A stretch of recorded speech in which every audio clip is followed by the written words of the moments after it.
Baik, bismillahirrahmanirrahim. Assalamualaikum warahmatullahi wabarakatuh. Pada kesempatan kali ini, di pertemuan ke-13, mata kuliah Tata Tulis dan Komunikasi Ilmiah, saya akan membahas tentang bidang penelitian informatika, yang mungkin kita akan lebih membahas atau mempercelah gitu ya, gambaran Anda ketika Anda mencari atau mungkin juga memilih bidang penelitian ketika Anda KP atau TA gitu ya. Nah, dalam ragam minat kompetensi program studi informatika, ini mungkin ada beberapa hal ya, ada beberapa bagian atau ada beberapa KBK gitu ya. Nah, untuk program-programnya mungkin bisa memilih penelitian tentang sistem informasi atau komputasi atau mungkin juga bisa web programming, ada jaringan komputer, multimedia mungkin ya yang banyak atau hardware atau pembuatan alat seperti robotika gitu ya. Nah, hal-hal ini mungkin bisa dipilih gitu ya. Cuman memang dibatasi dengan kesamaan judul dari kakak kelas Anda. Nanti diajukan judul tapi jangan yang terlalu terlalu banyak pernah diteliti oleh kakak kelas Anda gitu ya. Usahakan memang judulnya atau karya ilmiah yang Anda buat itu adalah hal yang baru ya. Nah, outcome dari sebuah penelitian informatika ini yang pertama itu yang pasti ya. Ketika meneliti itu Anda harus cari dulu masalah ya. Jadi bukan cari masalah, cari ribut, bukan ya. Cari dulu masalah, nanti masalah itu diteliti. Diteliti, lalu dibuatlah sebuah penyelesaian dalam bidang keinformatikaan gitu ya. Nah, bidang informatika ini outcome-nya ini adalah suatu penelitian dalam bentuk karya teknik. Bisa juga software, bisa juga hardware gitu ya. Nah, yang siap diimplementasikan atau mungkin juga nanti dibuat hak cipta atau paten ya. Atau siap mengimplementasikan pada paper dan siap dipublikasikan. Nanti mungkin karena kemarin pernah berlatih membuat apa ya, membuat paper, membuat jurnal ya. Nanti jurnal itu biasanya ketika Anda tugas akhir itu menjadi sebuah latihan ya. Nah, tugas akhir harus syaratnya itu harus membuat sebuah jurnal dulu. Ya, harus membuat sebuah jurnal dulu. Nanti si jurnal tersebut menjadi syarat tugas akhir. Nah, jurnalnya dari mana? Yaitu dari KP Anda gitu ya. Makanya kemarin itu coba cari KP atau TH lalu buatlah jurnalnya. Itu supaya buat latihan untuk syarat tugas akhir gitu ya. Nah, itu outcome atau hasil penelitian dari informatika. Nah, penelitian informatika dan outcome yang dihasilkan ini untuk meneliti sebuah informatika dengan penelitian informatika dengan outcome berbentuk karya teknik. Ya, ini kegiatan pokok umumnya mengikuti skema berikut. Pertama, desain perancangan. Ya. Jadi yang pertama ketika kita tahu apa masalahnya, ya, apa masalah dari sebuah tempat atau mungkin juga organisasi atau apa yang Anda teliti gitu ya. Nah, contohlah di sebuah desa. Di sebuah desa itu ada permasalahan tentang administrasi, pembukuan atau pencatatannya arsip segala macam. Maka ada sebuah rancangan, sebuah usulannya itu membuat sebuah sistem informasi tentang desa. Maka dibuat desainnya. Nah, desainnya itu seperti apa? Yang pasti harus sesuai dengan desanya. Ya. Diteliti desa tersebut. Apa yang dibutuhkan, data apa saja yang akan dibutuhkan, siapa yang memakainya, dan segala macam itu diteliti. Lalu dibuatlah desain. Nah, setelah desainnya cocok, sesuai gitu ya, sesuai dengan yang diimplementasikan karena seperti ini, masalah di setiap desa itu mungkin sama. Tapi ketika diterapkan itu desainnya itu akan berbeda. Karena kebutuhan mereka, kebiasaan mereka itu berbeda-beda gitu ya. Mungkin formatnya, mungkin alurnya, dan segala macam itu berbeda. Makanya meskipun satu bagian, satu jalur, satu jenis gitu ya, satu jenis organisasi, tapi pasti akan berbeda-beda. Ya, ya contohlah Alfamart, Indomart gitu ya. Itu pasti akan berbeda. Prosesnya segala macam kebijakan itu berbeda. Nah, maka sistem informasi atau informatika atau pembuatan software itu harus menyesuaikan dengan organisasi tersebut gitu ya. Nah, barulah ketika sesuai bisa diimplementasikan. Ya, setelah diimplementasikan, diuji, di testing. Nanti di testing itu biasanya ada pelatihan-pelatihan. Ya, ada pelatihan-pelatihan supaya mereka bisa memakainya. Ya. Karena berbeda sekali orang yang IT dengan orang non IT. Kadang orang non IT itu harus diajar beberapa kali. Mungkin harus ada pelatihan. Tidak menutup kemungkinan juga orang IT juga ada yang seperti itu gitu ya. Meskipun memang orang IT itu lebih mudah, lebih cepat ketika mereka diajari sebuah sistem informasi gitu ya. Malahan disuruh buka saja mereka sudah kadang-kadang sudah tahu bagaimana caranya, ya algoritmanya seperti apa, urutannya seperti apa. Karena cara berpikir mereka yang berbeda. Makanya harus ada sosialisasi ketika testing dan uji coba supaya mereka bisa memakai fitur-fitur yang dari sistem informasi atau sistem yang Anda buat itu full gitu ya, tidak setengah-setengah gitu. Nah, pertama ya, terus tujuan penelitian yang tadi disebutkan, pertama harus ada penemuan, ya, penemuan dari sebuah masalah yang tadi, ada data baru, mungkin kalau ada update itu adalah ada data baru yang mungkin, contohlah ada penambahan data jenis surat, ya, itu mungkin data baru, ya. Terus ada pembuktian. Nah, pembuktian ini data ini membuktikan keraguan-raguan, ya. Nah, pembuktian ini, contoh harus ada hal yang baru, maka harus dibuktikan, kira-kira dibutuhkan atau tidak ketika terjadi update. Nah, lalu terjadi sebuah pengembangan. Nah, ini kalau seandainya ada versi 1, versi 2, versi 3, itu seperti itu gitu ya. Ini dalam sebuah tujuan penelitian ya. Kalau di dalam penerapan biasanya dalam metodologi pengembangan sistem ya. Nah, pengembangan ini memperdalam, memperluas pengetahuan yang ada. Ya. Jadi kalau pengetahuan yang Anda punya diterapkan, diperluas, atau mungkin juga dikembangkan, itu akan menghasilkan sebuah hal yang baru. Ya. Nah, jadi kegunaan penelitian ini yang pertama memahami apa yang sedang terjadi, memecahkan masalah, ya, dan mengantisipasi ketika terjadi masalah di kemudian hari gitu ya. Nah, jadi supaya apa? Supaya memang ketika bukan saja masalah yang terjadi di masa lalu dan masa yang sekarang, tapi masa yang akan datang juga sudah bisa diprediksi gitu ya. Nah, itu kegunaan dari sebuah penelitian ya.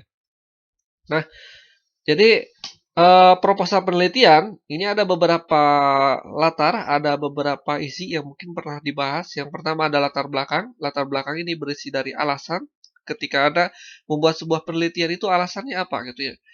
Mungkin alasannya adalah sebuah masalah tentang administrasi gitu ya, atau masalah tentang pendataan. Nah, lalu di rumusan masalah solusinya. Nah, ini rumusan masalah itu adalah solusi. Solusinya bagaimana seandainya si desa itu membuat sebuah sistem informasi. Lalu batasan masalah. Nah, batasan masalah, batasan penelitian ini penting. Nah, kenapa penting? Karena supaya tidak melebar. Ketika membuat sebuah sistem informasi, membuat sebuah penelitian, kalau tidak ada batasan masalah, maka akan melebar. Contohnya, cuman membuat sebuah sistem tentang administrasi, tidak memuat tentang sistem kependudukan, sistem eee, pemberian dana gitu ya, atau pemilihan orang yang mendapatkan bantuan, dan segala macam gitu ya. Nah, batasan masalahnya cuman dikhususkan untuk penyelesaian administrasi saja. Ya, itu supaya apa? Supaya kita bisa fokus dalam masalah tersebut. Karena kadang-kadang masalah itu lebih banyak. Kalau orang informatika mungkin bisa menyelesaikan beberapa masalah, tapi kalau tidak fokus ke dalam satu masalah tersebut, maka satu masalah itu tidak akan pernah selesai. Ya. Jadi, usahakan fokuskan ke dalam satu masalah, barulah masalah tersebut selesai, baru bisa dikembangkan kepada hal yang lainnya. Itu ada development, ya, development software-nya. Ya. Nah, jadi supaya apa? Supaya memang si penelitian tersebut lebih apa? Lebih lebih meruncing, lebih bagus gitu ya, lebih bisa diterapkan gitu. Jadi tidak setengah-setengah ya. Itu batasan masalah. Nah, tujuannya adalah yang tadi ya, tujuan ketika eee, ada sebuah rumusan masalah, ada sebuah solusi, tujuannya yaitu untuk menyelesaikan masalah. Ya, mungkin menyelesaikan masalah administrasi, mungkin masalah kependudukan atau mesin yang lain gitu ya. Nah, kegunaan manfaat penelitian. Nah, kegunaannya untuk siapa saja? Ya, kegunaan untuk anak seperti apa, kegunaan untuk pemakai itu seperti apa, itu diterangkan di sana. Nah, terus tinjauan pustaka. Nah, ini referensinya. Referensinya Anda memakai atau membuat sebuah sistem ini referensinya dari mana? Supaya apa? Supaya ada dasar keilmuannya di sana. Ya. Biasanya ini berhubungan dengan bab 2 dan nanti di akhir ya. Terus metode penelitian yang digunakan. Nah, ini untuk pengembangan sistem biasanya. Ya, dan ada dua jenis biasanya. Nah, ada metode penelitian ketika Anda mencari sebuah masalah di suatu tempat yang Anda teliti, ada juga metode penelitian yang memang untuk pengembangan sebuah sistemnya gitu ya. Nah, terus sistematika penulisan, ya bab 1, bab 2 seperti apa susunannya segala macam dan jadwal penelitian. Nah, ini jadwal penelitian ini lebih kepada target yang Anda gunakan. Contohlah, eee, saya mau menyelesaikan kerja praktek ini kurang dari 6 bulan, maka buatlah batasan masalah, timeline, ya. Nah, kurang dari 6 bulan. Jadi metodologi 1, 2, sampai 6 contohlah ada 4 metodologi, ada persiapan, ada desain, ada penerapan, ada update. Nah, ada keempat tersebut. Nah, persiapan itu dari bulan apa ke bulan apa atau minggu ke berapa ke minggu berapa, desain itu dari minggu ke berapa, sampai nanti updating itu sampai minggu berapa gitu ya. Nah, di akhirnya biasanya ini menjadi sebuah target. Kira-kira selesai atau tidak. Supaya apa? Supaya tidak waktu bimbingan itu lebih lebih sering, lebih intens ya. Kadang-kadang kebanyakan mahasiswa gitu ya, karena sedikit ketika ketika, apa, semester akhir, sedikit mata kuliah yang diambil, maka kadang malas-malesan, akhirnya bimbingan juga jarang gitu ya.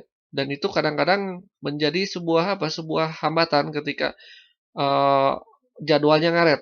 Jadi yang tadinya targetnya kurang dari 6 bulan, akhirnya bisa sampai 1 tahun, akhirnya diperpanjang gitu ya, harus bayar lagi. Nah, itu sangat disayangkan gitu ya. Nah, jadwal itu sangat penting dalam penerapannya terutama. Nah, yang tadi disebutkan ini latar belakang masalah, pertama alasan-alasan, jadi latar belakang masalah itu hal yang dicari ya. Yang tadi disebutkan sudah dijelaskan ya. Nah, seperti teori, praktek, sumber daya, dan yang lainnya. Nah, ini rumusan masalah merupakan pertanyaan ya. Jadi lebih kepada solusi ya, solusi rumusan masalah. Batasan masalah ini adalah uraian untuk membatasi masalah supaya tidak melebar ya. Nah, terus tujuan penelitiannya itu untuk siapa saja? Untuk Anda sebagai peneliti, mungkin pengembangan keilmuan, untuk eee, orang di desa mungkin sebagai penyelesaian suatu masalah ya, administrasi, untuk mempercepat pelayanan dan sebagainya gitu ya. Nah, terus kegunaan penelitian, nah ini kegunaan penelitiannya, eee, untuk apa saja gitu ya. Terus kajian pustaka ini berhubungan dengan yang tadi, referensi ya. Nah, eee, metode penelitian, cara penelitian pertama yang tadi disebutkan, pertama ada bahan materi penelitian ya, tentang jenis karakteristik, spesifikasi yang digunakan. Terus mungkin juga alat penelitian, teknik pengumpulan data itu pakai seperti apa, kalau dalam statistika probabilitas kan beda-beda gitu ya. Mulai angket lah, melalui kuesioner, terus perhitungannya seperti apa gitu, analisis datanya seperti apa, sampai diuji coba ya, diuji coba.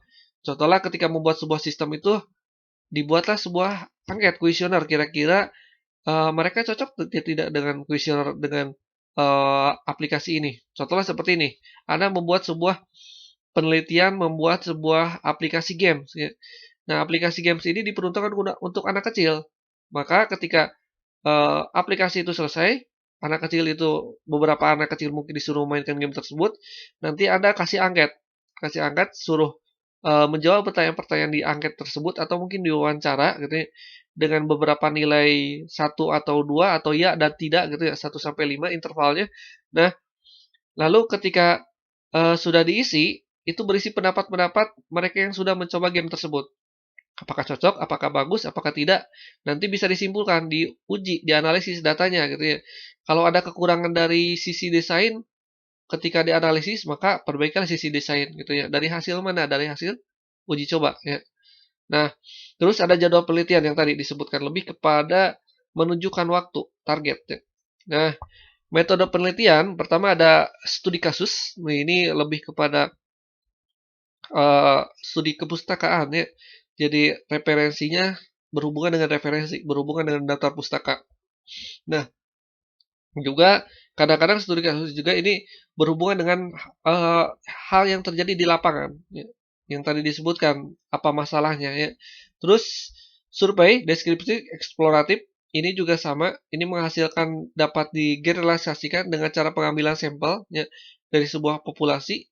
Mungkin juga survei ini kadang di awal penelitian, kadang menjadi di akhir penelitian. Maksud di sini di awal penelitian, survei untuk mengetahui masalah yang terjadi dan masalah itu akan diselesaikan.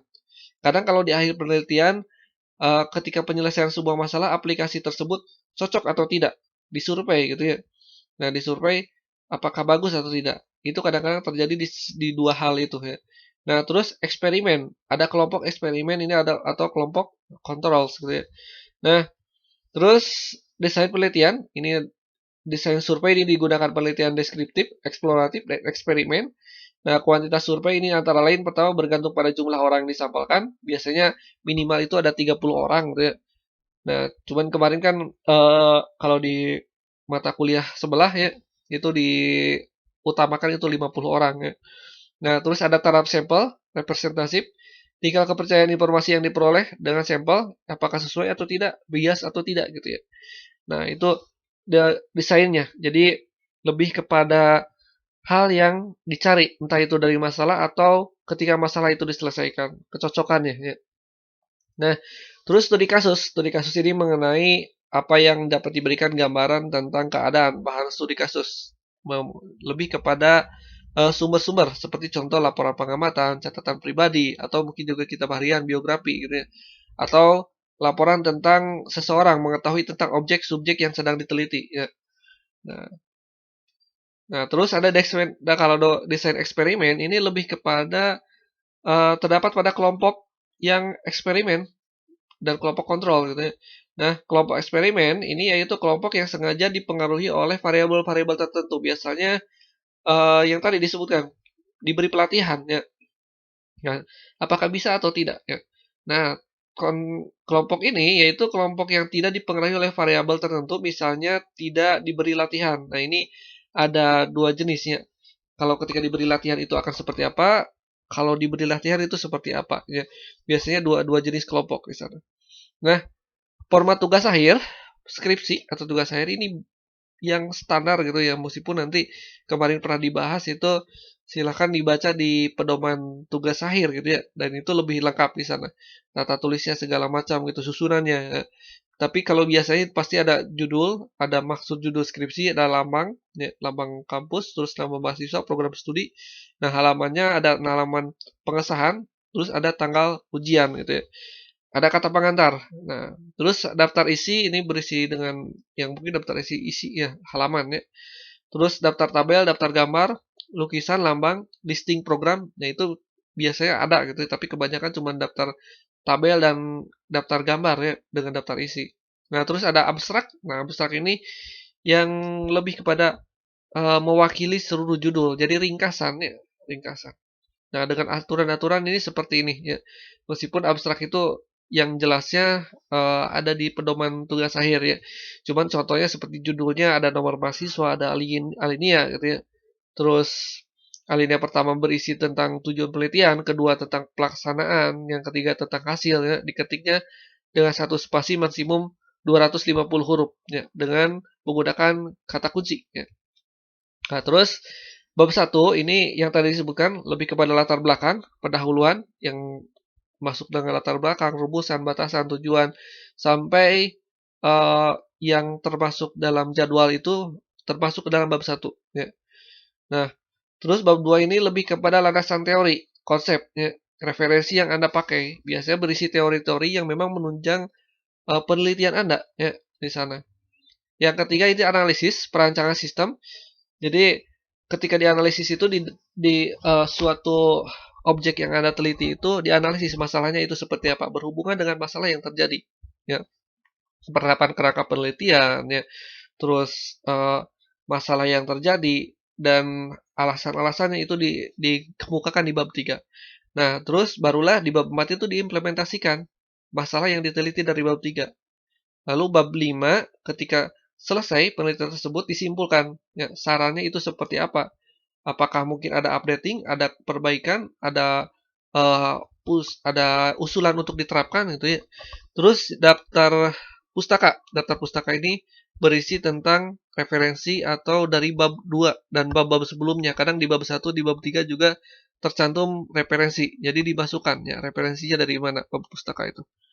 Nah, baik, itu saja. Terima kasih atas perhatiannya. Saya tutup. Wabillahi taufiq wal hidayah. Wassalamualaikum warahmatullahi wabarakatuh.